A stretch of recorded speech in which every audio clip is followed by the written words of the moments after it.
어둠 속에서만 진실은 드러났습니다. 낮에는 짐승보다 못한 취급을 받았지만 밤이 되면 과부의 방문이 열렸습니다. 마을 사람들은 수군거렸고 그는 입을 다물었습니다. 하지만 그 침묵 뒤에 숨겨진 진실은 누구도 상상하지 못한 것이었습니다. 조선 영조 말년의 일입니다. 경상도 안동 근처 산골 마을에 박서방이라 불리는 머슴이 하나 있었습니다. 그의 본명은 아무도 몰랐습니다. 마을에 온 지 3년이 되도록 사람들은 그저 박서방, 저 머슴, 그놈 정도로만 불렀으니까요. 박서방은 말이 없었습니다. 아침 일찍 일어나 우물물을 깃고 나무를 패고 논밭을 메고 소를 먹이고 집을 고치고 거름을 날랐습니다. 해가 뜨면 일하고 해가 지면 헛간 구석에서 잠들었습니다. 그뿐이었습니다. 그런데 이상한 일이 있었습니다. 박서방이 일하던 집은 과부 정씨의 집이었습니다. 남편을 3년 전 잃은 정씨는 38배 나이에 12살 아들 하나, 9살 딸 하나를 데리고 살았습니다. 남편이 남긴 땅이 제법 있었지만 여자의 힘으로 농사를 짓기는 어려웠습니다. 그래서 정씨는 마을 어귀를 떠돌던 박서방을 머슴으로 들였습니다. 처음에는 아무 문제가 없었습니다. 박서방은 묵묵히 일했고 정씨는 그에게 밥을 주고 잠자리를 내주었습니다. 아이들도 처음에는 무서워했지만 점차 익숙해졌습니다. 박서방은 말은 없어도 해코지를 하는 사람이 아니었으니까요. 그런데 소문이 퍼지기 시작한 건 그해 여름부터였습니다. 밤마다 불이 켜진다더라. 과부집 안채에서 그 머슴놈이 안으로 들어간다더군. 처음에는 빨래하던 안악들의 수군거림이었습니다. 하지만 곧 장터로 주막으로 서당 앞으로 퍼져나갔습니다. 사람들의 눈빛이 달라지기 시작했습니다. 정씨를 보는 눈에는 경멸이 섞였고 박서방을 보는 눈에는 비웃음이 담겼습니다. 과부가 참지 못하는구만. 그래도 체면이라는 게 있지 머슴놈을. 자식들도 있는데 말이야. 정씨는 아무 말도 하지 않았습니다. 장을 보러 가면 사람들이 수군거렸지만 그녀는 고개를 들고 걸었습니다. 박서방도 마찬가지였습니다. 우물가에서 물을 깃다가 다른 머슴들에게 놀림을 받아도 그는 표정 하나 바꾸지 않았습니다. 그러면 그럴수록 소문은 더 확실해졌습니다. 저렇게 뻔뻔하니 틀림없는 거야. 마을의 실세는 이방 최주사였습니다. 아전 출신으로 온갖 토지 문서와 세금 장부를 다루던 그는 마을에서 손가락질 당하는 일이라면 무엇이든 개입했습니다. 특히 과부의 재산이 관련된 일이라면 더욱 그랬습니다. 최주사에게는 계획이 있었습니다. 정씨 남편이 남긴 논 중 일부는 사실 경계가 애매했습니다. 옛날 문서에는 분명히 적혀 있었지만 실제 밭둑은 세월이 흐르며 무너지고 다시 쌓이기를 반복했습니다. 최 주사는 이 틈을 노리고 있었습니다. 여자 혼자서 무슨 수로 버티겠나. 조만간 땅을 팔 거야. 그런데 정씨는 버텼습니다. 박서방이라는 머슴이 있었기 때문입니다. 박서방은 부지런했고 힘이 셌습니다. 혼자서 두세 사람 몫을 해냈습니다. 덕분에 정신의 농사는 오히려 전보다 나아졌습니다. 최 주사는 초조해졌습니다. 그러던 어느 날 기회가 왔습니다. 마을에 순회 관리가 내려온다는 소식이 들렸습니다. 풍속을 단속하고 세금 장부를 점검하는 일이었습니다. 최 주사는 무릎을 쳤습니다. 이번이야. 그는 몇몇 마을 사람들을 모았습니다. 장터에서 술을 파는 주모, 소작을 주는 분홍 김진사, 서당 훈장까지 모두 최 주사에게 빚지거나 엮인 사람들이었습니다. 여러분도 다 아시지 않습니까? 정시댁의 문란한 풍속을. 그렇지 그렇고 말고. 과부가 머슴과 정을 통하다니 이 마을의 수치요. 맞소 맞아. 최 주사는 계속 말을 이었습니다. 관에 고해야 합니다. 풍속을 어지럽힌 죄로. 그러면 정씨는 귀양을 가겠지요. 아니면 재산을 몰수당하거나. 자식들은 흩어지겠지요. 사람들은 잠시 망설였습니다. 하지만 최 주사의 눈빛은 단호했습니다. 우리 마을의 명예가 달린 일입니다. 결국 고발장이 올라갔습니다. 과부 정씨가 머슴 박서방과 간통하여 풍속을 어지럽힌다. 관리가 내려온 날 마을 어귀는 사람들로 가득했습니다. 모두 구경하러 나온 것이었습니다. 정씨와 박서방이 끌려가는 모습을 보러. 관리는 중년의 관리였습니다. 이름은 박봉사. 오랫동안 이 지역을 순회하며 크고 작은 사건을 다뤄온 사람이었습니다. 그는 표정을 읽을 수 없었습니다. 정씨와 박서방을 불러오시오. 정씨가 먼저 나왔습니다. 하얀 저고리에 검은 치마를 입은 그녀는 떨리는 목소리로 말했습니다. 억울합니다. 무엇이 억울하오? 저는 아무 잘못도 하지 않았습니다. 그렇다면 왜 밤마다 머슴을 방으로 불러들이는 것이오? 정 씨는 대답하지 못했습니다. 아니, 대답하지 않았습니다. 그녀는 고개를 숙인 채 입술만 깨물었습니다. 박 봉사가 다시 물었습니다. 대답하시오. 사실이요, 아니요? 사실입니다. 마을 사람들이 웅성거렸습니다.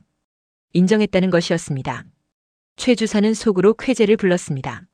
하지만 정 씨가 고개를 들었습니다. 그녀의 눈에는 눈물이 가득했습니다. 하지만 사람들이 생각하는 그런 것이 아닙니다. 그럼 무엇이요? 말할 수 없습니다. 말하지 않으면 죄를 인정하는 것이요. 그러면 인정하겠습니다. 사람들은 경악했습니다. 부인하지 않는다는 것이었습니다.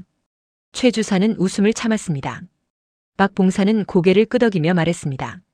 그럼 박서방을 불러오시오. 박서방이 들어왔습니다. 그는 언제나처럼 말이 없었습니다. 땅에 무릎을 꿇고 고개를 숙였습니다. 그대는 무엇이라 말하겠소? 대답하시오. 제가 죄인입니다. 박서방의 목소리는 낮고 갈라져 있었습니다. 정 씨는 아무 잘못이 없습니다. 모든 것은 제 탓입니다. 무슨 말이오? 정 씨는 그대를 불렀다고 했소.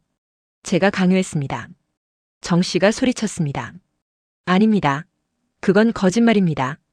입 닥치시오. 박 봉사의 목소리가 마당을 울렸습니다. 두 사람 다 말이 다르니 진실을 가릴 수가 없구려.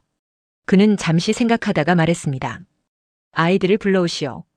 12살 아들과 9살 딸. 정 씨의 얼굴이 하얗게 질렸습니다. 아닙니다. 아이들은 아무것도 모릅니다. 그럼 그대가 진실을 말하시오. 말할 수 없습니다. 그렇다면 아이들에게 물어볼 수밖에. 정 씨는 무너졌습니다. 그녀는 땅에 엎드려 울었습니다. 제발, 제발요. 바로 그때였습니다. 제가 말씀드리겠습니다. 박서방이 입을 열었습니다. 사람들은 모두 그를 바라보았습니다. 그는 천천히 고개를 들었습니다. 하지만 조건이 있습니다. 무엇이요? 정 씨와 아이들에게는 어떤 죄도 물어서는 안 됩니다. 모든 것은 저의 잘못입니다. 박 봉사는 고개를 끄덕였습니다. 좋소. 약속하겠소. 이제 말하시오. 왜 밤마다 과부의 방에 들어갔소? 박서방은 깊게 숨을 들이쉬었습니다. 그리고 말했습니다. 그를 가르쳤습니다. 뭐라고? 정씨댁 아드님과 따님에게 그를 가르쳤습니다. 마당이 조용해졌습니다. 박서방이 계속 말했습니다. 아드님은 12살입니다. 서당에 보내야 할 나이입니다. 하지만 정 씨는 여자 혼자 살림을 꾸리느라 서당 보낼 돈이 없었습니다. 따님도 마찬가지입니다. 여자라도 천자문 정도는 알아야 시집을 가서 무시받지 않습니다. 하지만 여자아이를 가르쳐주는 곳은 없었습니다. 그래서 제가 가르쳤습니다. 그대가 글을 안단 말이오? 박서방은 대답하지 않았습니다. 대신 땅에 손가락으로 무언가를 그렸습니다. 네. 사람들은 숨을 죽였습니다. 그것은 천자문의 첫 구절이었습니다. 박봉사가 물었습니다. 그대 누구요? 아무도 아닙니다. 거짓말 마시오. 천자문을 쓸 줄 아는 머슴이 어디 있소?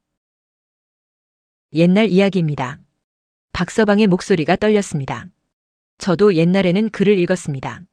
하지만 이제는 머슴입니다. 그뿐입니다. 박봉사는 그를 오래 바라보았습니다. 그리고 최 주사를 향해 물었습니다. 고발한 사람이 누구요? 소인입니다. 무슨 증거로 간통이라 했소? 밤마다 불이 켜지고 머슴이 안채로 들어갔습니다. 그것만으로? 마을 사람들이 모두 알고 있습니다. 박봉사는 코웃음을 쳤습니다. 사람들이 안다고 진실이 되는 것은 아니오. 하지만 닥치시오. 박봉사는 정 씨를 향해 물었습니다. 정 씨 사실이요? 그를 가르쳤다는 것이? 정 씨는 고개를 끄덕였습니다. 예, 맞습니다. 왜 처음부터 말하지 않았소? 말할 수 없었습니다. 왜? 정 씨는 눈물을 닦았습니다.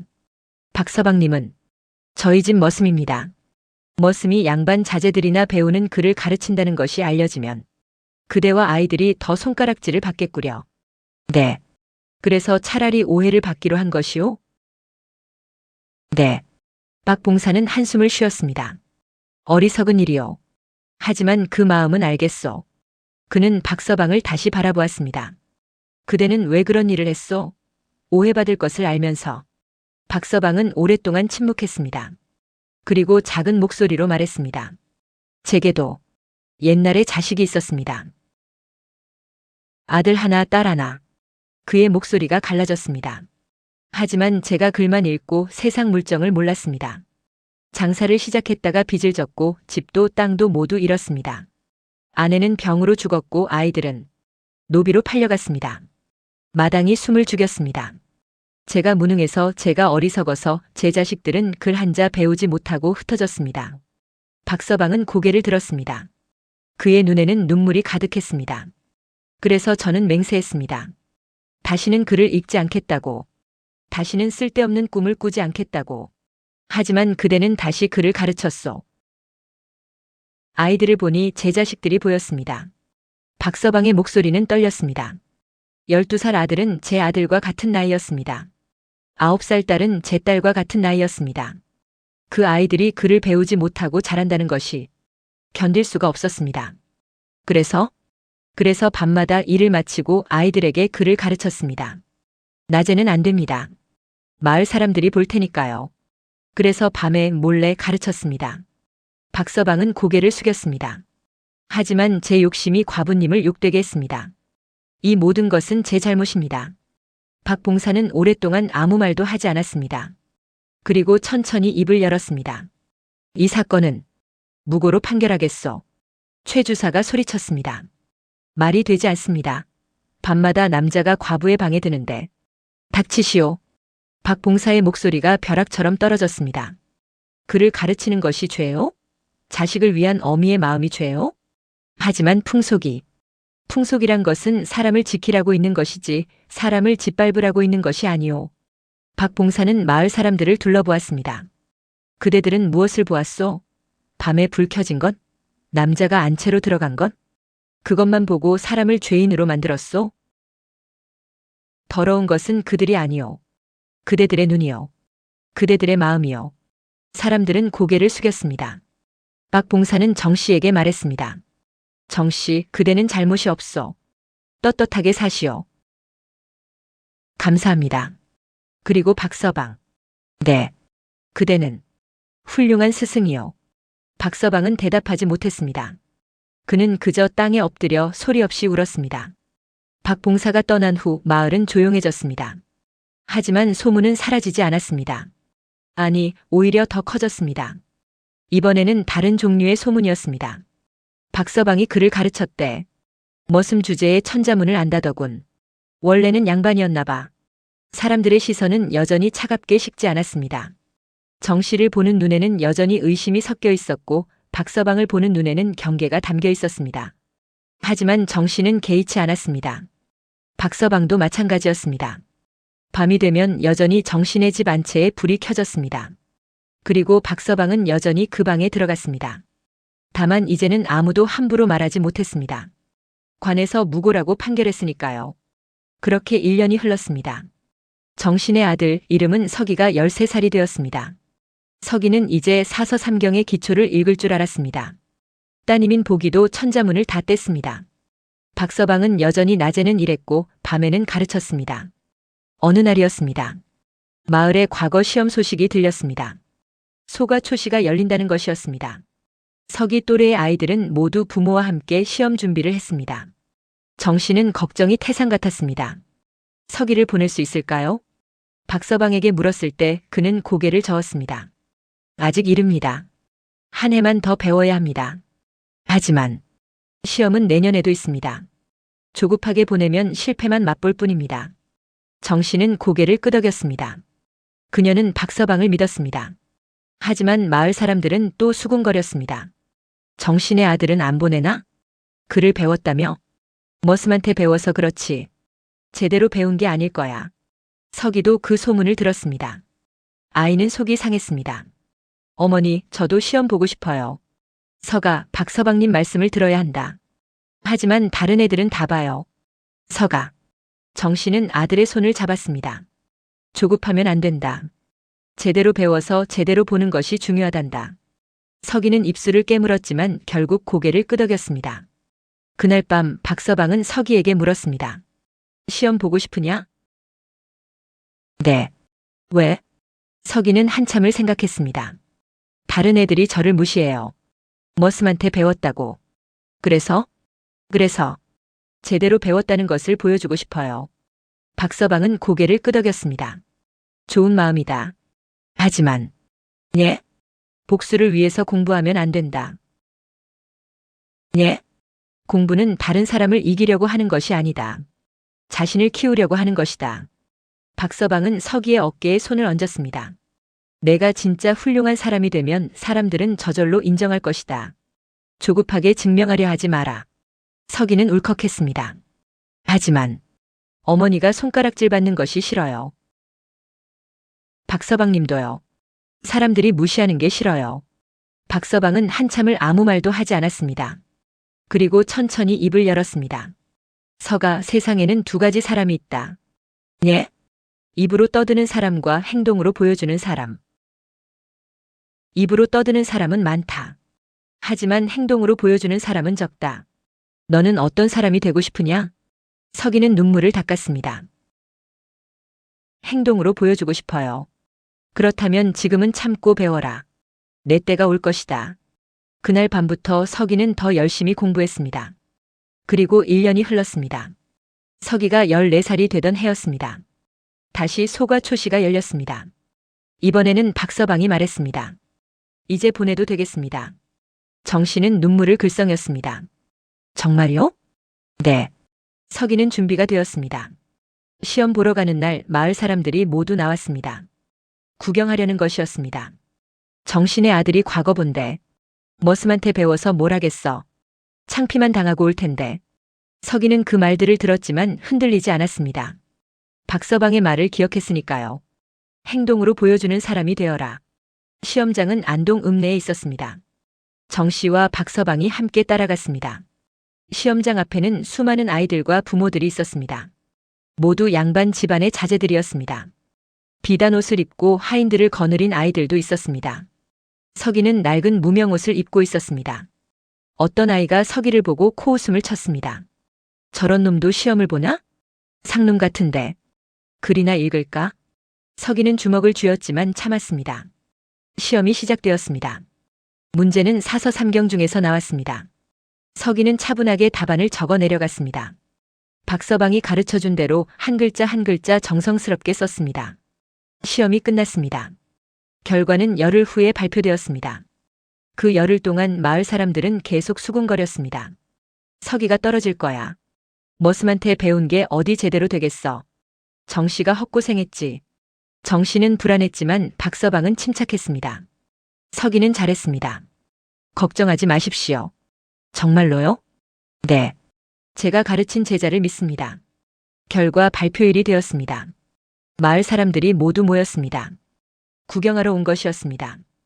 읍내에서 방이 붙었습니다. 서기의 이름이 있었습니다. 그것도 상위권에. 마을이 술렁였습니다. 합격했다고? 정말로? 어떻게? 최 주사는 믿을 수 없다는 표정이었습니다. 확인해봐. 동명이인일 거야. 하지만 확인 결과 틀림없이 정신의 아들 서기였습니다. 사람들은 어쩔 줄 몰라 했습니다. 서기가 돌아왔을 때 마을 분위기는 달라져 있었습니다. 축하하네. 잘했구나. 역시 정신의 아들이야. 하지만 서기는 그들을 그냥 지나쳤습니다. 그리고 집으로 돌아가 박서방에게 절을 했습니다. 스승님 감사합니다. 박서방은 처음으로 웃었습니다. 잘했다, 서가.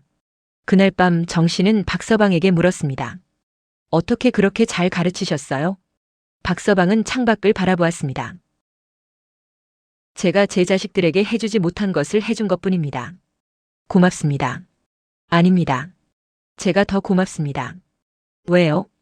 제 자식들에게 해주지 못한 것을 서기와 보기를 통해서 할 수 있었으니까요. 정씨는 눈물을 닦았습니다. 박서방님은 언제까지 저희 집에 계실 거예요? 박서방은 한참을 생각했습니다. 보기도 그를 다 가르칠 때까지는 있어야겠지요. 그럼 그 후에는? 모르겠습니다. 아직 생각해보지 않았습니다. 하지만 박서방이 떠날 일은 생기지 않았습니다. 아니, 떠날 수 없게 되었습니다. 그의 겨울이었습니다. 안동 지역에 전염병이 돌았습니다. 많은 사람들이 알아누웠습니다. 정신의 집도 예외가 아니었습니다. 먼저 보기가 쓰러졌습니다. 그 다음 서기가 쓰러졌습니다. 그리고 정씨까지 알아누웠습니다. 박서방 혼자만 멀쩡했습니다. 마을 사람들은 아무도 도와주지 않았습니다. 병이 옮을까 두려워서였습니다. 박서방이 혼자서 세 사람을 돌봤습니다. 물을 끓이고 약을 다리고 죽을 쓰고 이불을 덮어주고 땀을 닦아주고 밤새 간호했습니다. 낮에도 일을 해야 했습니다. 농사는 계속되어야 했으니까요. 박서방은 잠을 자지 못했습니다. 한 달 내내 보기가 먼저 깨어났습니다. 그 다음 서기가 깨어났습니다. 마지막으로 정씨가 깨어났습니다. 세 사람이 모두 살아났습니다. 하지만 박서방이 쓰러졌습니다. 과로였습니다. 한 달 동안 잠도 안 자고 세 사람을 돌보고 농사일까지 하느라 몸이 망가진 것이었습니다. 이번에는 정씨와 서기와 보기가 박서방을 돌봤습니다. 버티세요, 박서방님. 제발요. 스승님 일어나세요. 박서방은 사흘 동안 깨어나지 못했습니다. 그리고 나흘째 되는 날 눈을 떴습니다. 살아있구나.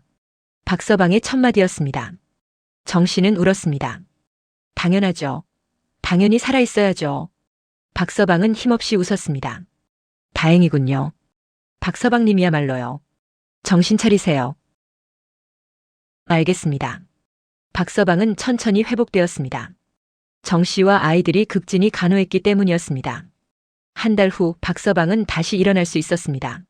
하지만 마을 분위기가 달라져 있었습니다. 전염병을 겪으면서 사람들은 박서방을 다시 보게 되었습니다. 박서방이 혼자서 세 식구를 살렸다더군. 대단한 사람이야. 저런 머슴은 처음 봐. 어느 날 마을 이장이 찾아왔습니다. 박서방. 네. 마을에서 의논한 일이 있네. 무슨 일입니까? 자네가 우리 마을 아이들을 가르쳐 줄 수 없겠나? 박서방은 놀랐습니다. 제가요? 그래. 자네가 서기를 합격시킨 것을 우리 모두 봤네. 그를 잘 가르치는 것 같더군. 하지만 저는 머슴입니다. 무슨 상관인가? 그를 잘 가르치면 되지. 박서방은 망설였습니다. 생각해 보겠습니다. 그날 밤 정씨에게 물었습니다. 어떻게 해야 할까요? 정씨는 웃으며 말했습니다. 하세요. 박서방님은 훌륭한 스승이세요. 하지만 저는 몰락한 양반입니다. 자격은 누가 정하나요? 실력과 마음이 자격 아닐까요? 박서방은 고개를 끄덕였습니다. 그렇게 하겠습니다. 다음 날 박서방은 이장에게 말했습니다. 하겠습니다. 하지만 조건이 있습니다. 무엇인가? 집안이 가난한 아이들도 받겠습니다. 돈을 받지 않겠습니다. 이장은 난처한 표정을 지었습니다. 그건 좀. 그게 조건입니다. 알겠네. 그렇게 하세. 그렇게 박서방의 서당이 열렸습니다. 처음에는 5명이 왔습니다. 서기와 보기 그리고 마을의 가난한 집 아이 셋. 하지만 소문이 퍼지면서 점점 더 많은 아이들이 왔습니다. 서기가 합격한 것을 본 부모들이 자기 자식도 보내고 싶어 했기 때문이었습니다. 한 달 후에는 10명이 되었고 석 달 후에는 20명이 되었습니다. 박서방은 낮에는 정신의 밭일을 돕고 저녁에는 아이들을 가르쳤습니다. 아이들은 박서방을 따랐습니다. 그는 엄하지만 따뜻했고 공평하게 대했으니까요. 양반집 아들이든 상민집 아들이든 똑같이 가르쳤습니다. 배움 앞에서는 모두 평등하다. 박서방의 말이었습니다. 그렇게 3년이 흘렀습니다. 서기가 17이 되던 해 대과 초시에 응시했습니다. 그리고 합격했습니다. 마을이 들썩였습니다. 우리 마을에서 대과 합격자가 나왔다. 박서방 덕분이야. 사람들은 박서방을 칭송했습니다. 하지만 박서방은 여전히 말이 없었습니다. 그저 묵묵히 아이들을 가르쳤습니다. 어느 날 최 주사가 찾아왔습니다. 박서방. 무슨 일입니까? 사과하러 왔네. 박서방은 놀랐습니다. 예? 내가 잘못 봤네. 자네는 좋은 사람이었어. 그때 고발한 것 미안하네. 박서방은 고개를 저었습니다. 괜찮습니다. 다 지난 일입니다. 고맙네. 최 주사는 한참을 서 있다가 물었습니다. 한 가지만 물어도 되겠나? 무엇입니까? 왜 그렇게까지 했나? 남의 자식을 가르치느라 자네 인생을 다 바쳤잖나. 박서방은 창밖을 바라보았습니다. 제 자식들에게 해주지 못한 것을 하려고요. 그게 전부인가? 아니요. 박서방은 최 주사를 바라보았습니다. 제가 배운 것을 누군가에게 물려주고 싶었습니다. 그것이 제가 살아있는 이유라고 생각했습니다. 최 주사는 고개를 끄덕이고 돌아갔습니다. 그 후로도 박서방의 서당은 계속되었습니다. 서기는 한양으로 올라가 벼슬을 시작했고 보기는 좋은 집안으로 시집을 갔습니다. 박서방은 여전히 마을에 남아 아이들을 가르쳤습니다. 그가 가르친 아이들 중 많은 수가 과거에 합격했고 벼슬에 올랐습니다. 사람들은 이제 박서방을 선생님이라 불렀습니다. 박 선생님, 박 훈장님. 하지만 박서방은 여전히 자신을 박서방이라 불렀습니다. 저는 그냥 박서방입니다. 그렇게 10년이 흘렀습니다. 박서방의 머리에는 흰머리가 가득했습니다. 하지만 그의 눈빛은 여전히 맑았습니다. 어느 날 한양에서 손님이 왔습니다. 석이었습니다. 이제는 당당한 벼슬아치가 되어 있었습니다. 스승님, 석이는 박서방 앞에 무릎을 꿇었습니다. 일어나거라. 스승님, 한양으로 올라오세요. 왜? 제가 집을 마련했습니다. 스승님과 어머님을 모시고 싶습니다. 박서방은 고개를 저었습니다. 나는 여기 있어야 한다. 왜요? 아직 가르칠 아이들이 많이 남아있단다. 석이는 눈물을 흘렸습니다. 스승님은 언제까지 이렇게 사실 겁니까? 글쎄다. 내가 숨을 거둘 때까지겠지. 스승님. 박서방은 석이의 어깨를 두드렸습니다. 너는 내 길을 가거라. 훌륭한 관리가 되어 백성을 위해 일하거라. 그것이 나를 기쁘게 하는 길이다. 석이는 고개를 끄덕였습니다. 알겠습니다, 스승님. 석이가 떠난 후 정씨가 박서방에게 물었습니다. 정말 한양에 안 가시겠어요? 네. 왜요? 이제는 편히 사셔도 되는데. 박서방은 웃었습니다. 편히 사는 게 중요한 게 아닙니다. 의미 있게 사는 게 중요하지요. 저는 이곳에서 아이들을 가르치는 것이 제 삶의 의미입니다. 정씨는 눈물을 글썽였습니다. 고맙습니다, 박서방님. 무엇이 고맙습니까? 저희 가족을 지켜주셔서요. 아이들을 가르쳐 주셔서요. 그리고 정씨는 말을 잇지 못했습니다. 박서방은 조용히 웃었습니다. 저야말로 고맙습니다. 제게 다시 살 이유를 주셨으니까요. 그날 밤 박서방은 오랜만에 편지를 썼습니다. 어디론가 보낼 편지는 아니었습니다. 그저 자신의 마음을 정리하는 편지였습니다. 나는 옛날의 아버지였다. 하지만 무능한 아버지였다. 내 자식들을 지키지 못했다. 그래서 나는 다시 선생이 되었다. 남의 자식들을 가르치는 선생이. 그것이 내가 속죄하는 방법이었고 내가 다시 사람답게 사는 방법이었다. 사람들은 나를 훌륭하다고 했다. 하지만 나는 안다. 나는 그저 빚을 갚고 있을 뿐이라는 것을. 내가 내 자식들에게 해주지 못한 것을 다른 이의 자식들에게 해주는 것. 그것이 내가 살아있는 이유다. 박서방은 편지를 접어 서랍 깊숙이 넣었습니다. 그리고 다시 책을 폈습니다. 내일 가르칠 내용을 준비하기 위해서였습니다. 창밖으로 달빛이 들어왔습니다. 머슴이었던 남자는 이제 선생님이었습니다. 과부였던 여자는 이제 훌륭한 아들의 어머니였습니다. 밤마다 불려간 이유는 사람들이 생각했던 것과 달랐습니다. 그것은 욕망이 아니라 돌봄이었고 탐욕이 아니라 가르침이었고 죄가 아니라 사랑이었습니다. 그리고 그 진실은 세월이 흐른 후에야 비로소 빛을 발했습니다. 박서방이 세상을 떠난 것은 그로부터 15년 후의 일이었습니다. 그는 70의 나이로 서당에서 아이들을 가르치다가 조용히 눈을 감았습니다. 장례식에는 수백 명의 사람들이 모였습니다. 그가 가르친 제자들, 그 제자들의 가족들, 마을 사람들, 그리고 멀리 한양에서 달려온 관리들까지. 서기는 3년상을 입었습니다. 자기 아버지에게 하듯이. 사람들은 수군거렸습니다. 머슴이었는데 3년상까지. 하지만 아무도 말리지 않았습니다. 그것이 옳다는 것을 모두 알았으니까요. 박서방의 무덤 앞에 비석이 세워졌습니다. 거기에는 이렇게 적혀 있었습니다. 스승 박공의 묘. 신분도 본명도 출신도 적혀 있지 않았습니다. 다만 스승이라는 단어만이 크게 새겨져 있었습니다. 그것으로 충분했습니다. 그가 누구였는지는 중요하지 않았습니다. 그가 무엇을 했는지가 중요했으니까요. 마을 사람들은 오랫동안 박서방을 기억했습니다. 옛날에 박 선생님이라는 분이 계셨지. 머슴이었는데 아이들을 가르쳤다지. 밤마다 과분의 집에 들어가서 아, 그건 오해였어. 사실은 그를 가르친 거였다니까. 정말 훌륭한 분이셨지. 그렇게 이야기는 전해졌습니다. 세대를 거쳐 입에서 입으로. 그리고 사람들은 깨달았습니다. 진짜 훌륭한 것은 겉모습이 아니라는 것을. 진짜 고귀한 것은 신분이 아니라는 것을. 진짜 가치 있는 것은 무엇을 가졌느냐가 아니라 무엇을 나누었느냐라는 것을. 박서방은 아무것도 가지지 못했습니다.